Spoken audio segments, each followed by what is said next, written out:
But and then towards the end, you have Black Panther. He was pretty much there at the base, but he never got involved in the fight. Only towards the end of the film, where you have Zemo. He's just sitting outside the base, and he talks about his conflict, the loss of his family, and what's the city, Sokovia. Mm-hmm. Black Panther knew it was him that killed his father. It wasn't Bucky. It was just a setup.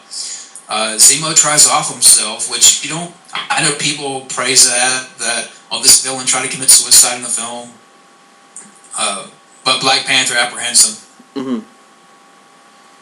Which is, how they're gonna probably bring out Zemo in the suit in the next one, right? So.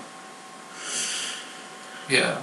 And I know we talk more about the plot, but the Zemo guy did nothing for me. I'm hearing this guy's better than Ultron because he wasn't a supervillain. He has motivation. I'm sorry, to me, James Spader did better, and I liked him more as a villain. Yeah, James Spader was great. James Spader was really good.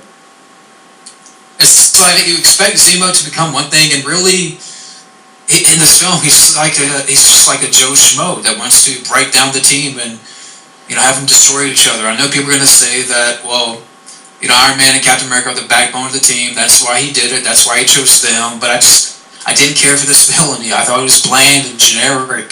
Mm-hmm. Yeah. But people was like the pass. Baron Zero.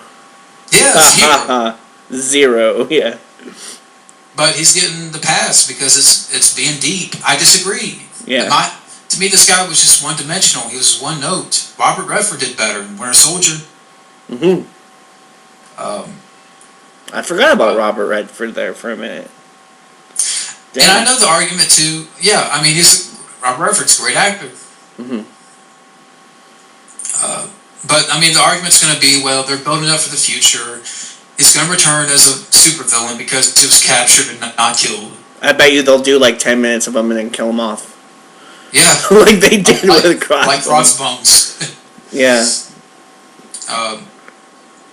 It's sad too because you look at Crossbones and Winter Soldier, like the fighting style, like the whole elevator scene. Like that guy has great physicality to him, and it's a shame because they could have really made that character. They could have done so much with on-screen action with that character.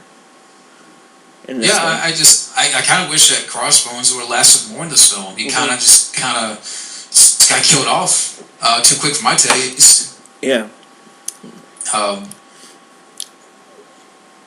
But apparently Zemo in the comics is like a master swordsman. I gotta look this up. He's like a skilled strategist, a hand-to-hand combatant.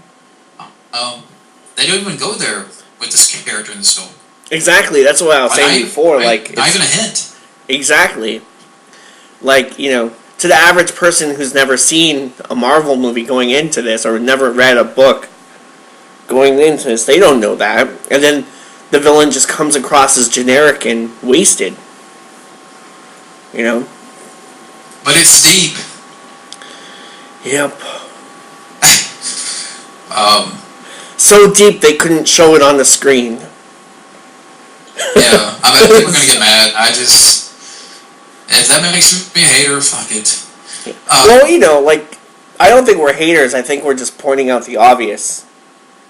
Yeah, because a lot of people don't even know how to watch movies now, so they don't see the hidden whatever. But then again, you shouldn't have to.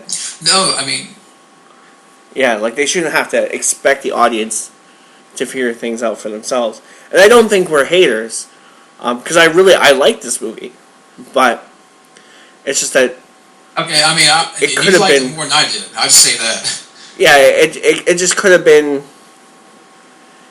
They could have fine-tuned it, is what I should say. They could have really went for the gold. Yeah, I don't know. Yeah, I mean, some things, people are going to say, well, Black Panther was just thrown in. Yeah, I mean, to me, I liked his character more. Mm-hmm. I mean, I think he had more moments and some better things to do than Spider-Man. Yeah, Black Panther definitely had a lot a lot going for him in this one. But it's just like Ant-Man. Ant-Man is such a great character. Just like acting wise, Paul Rudd's just such a great actor, and then they waste him. Like, he's only there for 20 minutes. Spider-Man, he's only there for 20 minutes. I'm sure there was someone else who was only there for 20 minutes. And the thing is, too, like, Ant-Man, he presses his button, and he's able to enlarge his suit, making him 100 feet tall or more in this film. Mm-hmm. And Zilla. Yeah. I didn't know about that. I mean, it's kind of like, I missed that power mentioned in Ant-Man. Why wasn't that explained? It's just... Mm-hmm. Yeah, they kind of tease it, but they don't really, they don't go into it. Yeah, I just... To me, this film, I just say I like the Winter Soldier more. Yeah. Yes, this is better than Batman vs. Superman. Oh, for sure. But to say it's perfection, I can't say that. Mm-hmm. To me, there's some good stuff here that I like. The performances are good, for the most part. Black Panther is good, and I look forward to his film. He had good moments in Spotlight. The fight scenes are good, some good hand-to-hand fights, bits of action, the airport scene with good visuals. But to me, a story that didn't need to be told. I think at times the second act becomes a little tedious for me. I don't know if you felt the same or... Yeah. It kind of felt like the hero... Yeah. It kind of felt like also like the heroes... I think I lost him. Oh no, I'm still here. I'm still here. Hold on. Oh, what happened? I can hear you, it's just... Oh, hold on. Are you there? Yeah, I'm here. Alright. Yeah, I think we lost contact for like a minute. Okay. I was kind of pointing out the second act. To me, at times, it becomes tedious in a way. Yeah. And if you disagree, it's fine. Well, it's because they have so many things that are going on that it's hard to keep a straight story angle. Yeah, and Spider-Man thrown in. I mean, I just don't care for the actor. You make Captain America a dick for not telling Tony his parents were murdered by Bucky, programmed or not. Mm-hmm. A villain that is weak, generic, forgettable. The score is not memorable. In a way, the Bucky storyline is not really resolved. Nope. Back in the fridge. Yeah. Which I like that character, but it's almost like the title character takes a back seat. Yeah. Well, yeah. It's like it should have been like you were saying earlier, Bucky against Iron Man. They should, it should have been Bucky's movie and not Captain America's movie. But I wish I can love this as everyone else. I can't. To me, it's like Marvel's trying too hard, being overly ambitious. And to save your agenda excuses, people, I bashed the shit out of Batman vs. Superman several times. Matt has joined me. He's been on different podcasts with me where we've buried the flick. Yeah. But for me, I'd rather watch Winter Soldier. I'd rather watch Guardians of the Galaxy. I'd rather watch Ant-Man. I'd rather watch Iron Man. Mm-hmm. Avengers 1 and 2. Thor. Captain America, the first Avenger. This is at best, it's like time waster. Okay, I like some of the characters and action pieces. I just can't shake the faults and the cons and the negatives. Yeah. Especially after everything that happened with Batman vs. Superman. You know that there was going to be a microscope on this movie. And maybe that's why maybe they tried to jam all this stuff in there. Was just to compete, with Batman. And you kind of have a point there because it's kind of leading to something that I'll talk more about. But I see what you're saying. Yeah, which they really didn't need to do because they have their own fan base. I think maybe one of the characters I enjoyed the most in this was actually Scarlett Johansson. Usually, I don't really pay much attention, except for like the other Captain America, like Winter Soldier. I really liked her in that, in Ultron. But in this one, I found that she was, her acting in this was amazing. Right down to when she's getting her ass kicked. Like, she's really putting everything she has into it. yeah, and she's kicking ass at the beginning. She's a good actress. I like her as Black Widow.